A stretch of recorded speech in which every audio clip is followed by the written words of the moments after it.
welcome to the Heart of a Viking. These art lessons are taught by Mrs. Minto from the Cape Henlopen School District in Delaware. I hope you have fun, create imaginative works of art, and make sure you share them with someone because, after all, the visual arts are meant to be seen.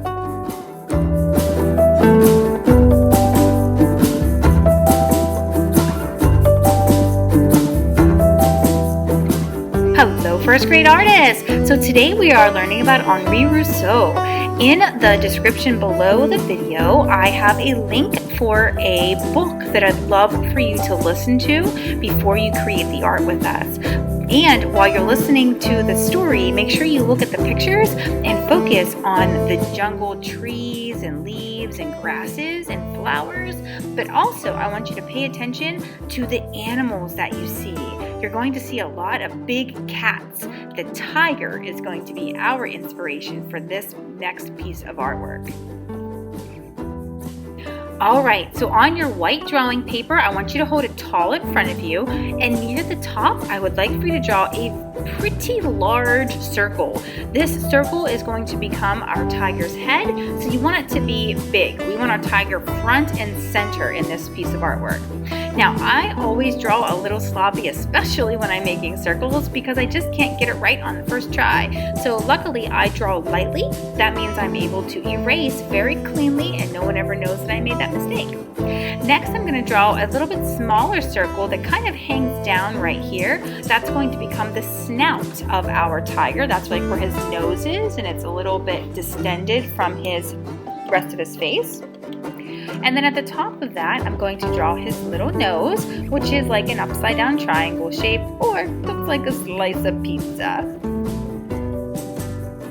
And at the bottom, I'm going to add his mouth by drawing a letter J and a backwards letter J that are connected in the center. Great! Let's add some whiskers. So a couple little dots on his cheeks are the beginnings of his whiskers, and then some quick lines that lead away from it make great whiskers. Okay, so at the top of that nose, we're going to draw a line that goes up and curves out towards the edge of his face on both sides. That's the beginning of the eyes. Now add the bottom edge of the eye on both sides, and then add the pupil and the iris.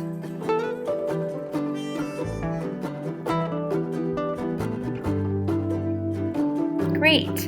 Now at the top, let's make some ears. So back to the triangle shape.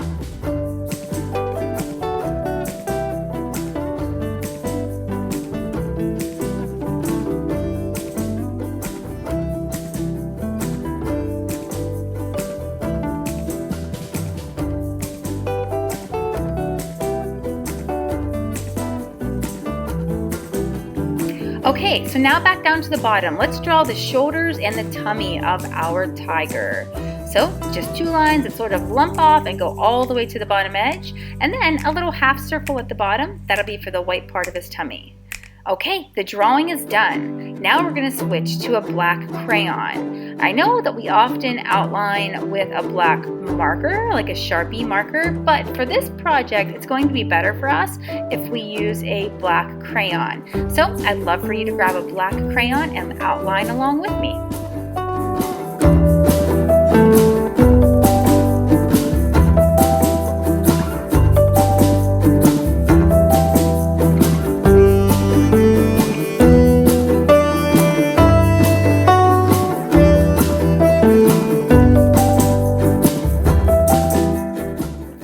And once all of the outlining is done, let's use our black crayon to give our tiger some stripes.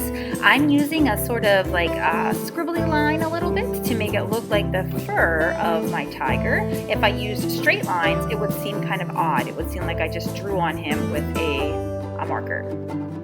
All right, so now we're ready to add some of that tall grass or leaves or trees that are in the background. So in all the space around my tiger, I'm going to make a bunch of leaves or tall grasses or even vines that might be hanging down. Just don't draw any on your tiger. We want to draw them right beside our tiger.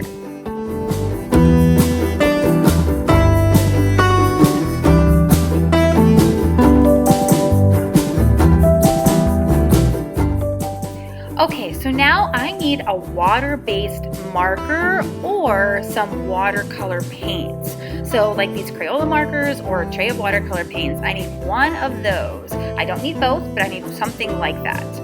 Then once I have it, if I'm using markers, I'm going to trace around the edge of my tiger. I want him to be orange, so I'm tracing around the edge of my tiger, right over those crayon lines that I just got done making. And I'm tracing everywhere that I want it to be orange. I'm not going to put any orange in his eye or in the snout, that's going to stay white, or in his tummy. But I'm going to put it pretty much everywhere else because all the other places are going to become orange.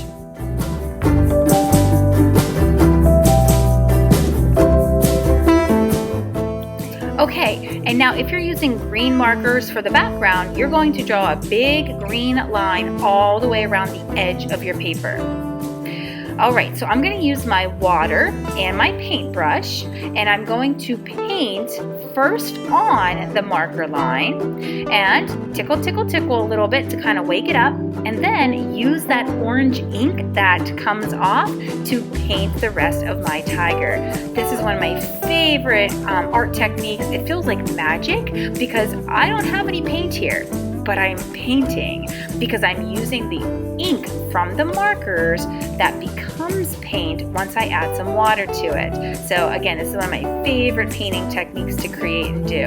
So I'm going to finish painting my tiger, and then if you have green marker paint around the edge of your background, you should also do that once you're done with the orange. I'm going to switch to watercolor paints to paint in my background just to show you the difference, but markers would work just as well as the watercolor paints will.